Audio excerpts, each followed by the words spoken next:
morning again. Well, fall's here. You can tell by my sweater. It was 25 degrees in my house this morning, and we're in the latter part of October. And we're at chapter 27 and the year 2020, so we're getting pretty close to current events. In 2020, we built our Handy Mart at Rest Church. It's got a lot of names. It used to be called State Line, used to be called Clearbrook, which is the mailing address. It's actually at the Rest Church exit. And that we owned that property for, golly, about almost 12 years. We bought it from George Simple's. They didn't have sewer and water. Over the years, sewer and water was run to it. And then George was trying to sell the property behind it to the FBI Center for the Record Storage Division. That went on for years, and I didn't want to build a store not knowing who our neighbor was going to be. So finally that deal fell through, and then George was going to build an industrial park, and then he was going to put in some kind of other deals, and then finally Amazon Distribution Center bought that property. And once we knew who the neighbor was, we then built the store to kind of accommodate those types of clients. So we put in drive-through Dunkin', Shell location. It's done very well for us. It's right across from a truck stop, major intersection. Last exit before West Virginia. You can almost hit West Virginia line from our store, which at the time was quite a tax advantage, but not so much anymore. Anyway, Handy Mart 23 was built in 2020, and again, it's been a good location, great leadership, and a lot of good folks down there. We also that same year purchased the Shell up on Route 50. Pam Throckmorton ran that location for many years.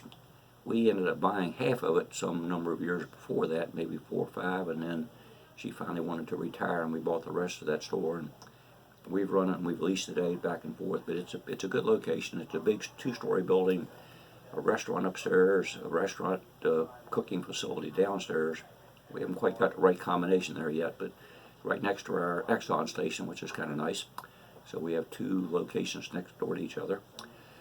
We also did a lot of synergy upgrades. Exxon and most of the franchises continually try to upgrade their franchise with refreshing type things, new marketing ideas, sometimes change of color codes, and synergy with the swish over top of the pumps was a big upgrade for Exxon. It cost us a lot of money, but it did make our stations look better and more up to date. We also did a lot of subway remodels. That seems to always be happening. And then we replaced the fencing around our Winchester bulk plant. That didn't sound like much, but we used to have people jumping these fences all the time and stealing batteries out of the trucks and anything else they could get their hands on. I had an old Model T down here one time, and somebody jumped the fence and took the radiator cap off it, which I'd love to have back. Anyway, we also had a truck run through that fence one time and run into the front of the warehouse and turn around and go back up the hillside behind, which is quite a deal. Went back at it, and the police never could find the rascal. So even though we had the whole grill to his truck where he ran into the front of our warehouse. Anyway, new fences around the bulk plant. We completed a long-term strategic plan.